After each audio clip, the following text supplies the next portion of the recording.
Hey guys, welcome to the video for a true fish story narrative structure. You at this point have already taken your quiz over a true fish story, so hopefully you pretty much know what happened in the story, but we're going to discuss those things so you can also kind of see how well you did on your quiz.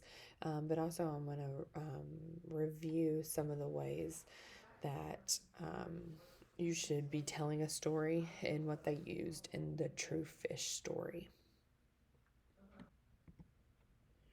Okay, so here is your narrative structure. So we're going to start out with the first Roman numeral is background.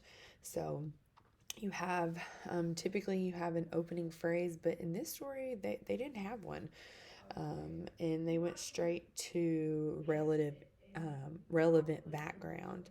So the who would be the guy that's telling the story is Norman, and the who is his family.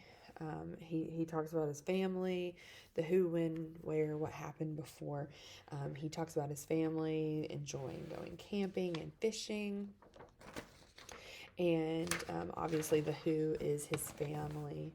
And when it's not really mentioned an exact age like other stories that we've done in the past, and where they went camping.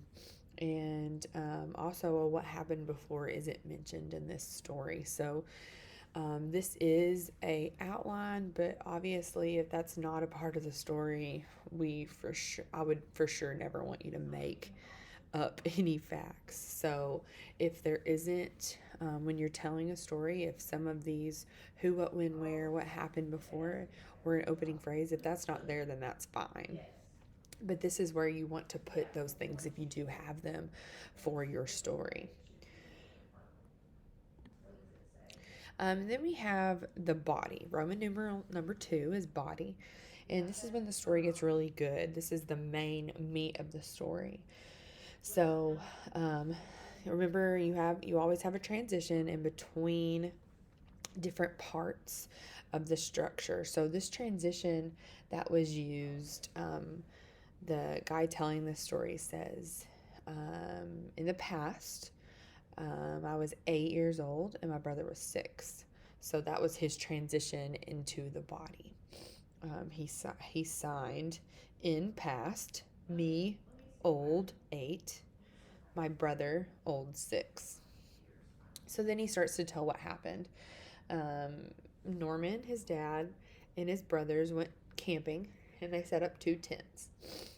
Dad got up at 4 a.m. and tried to wake Norman and his brother, but they didn't want to get up.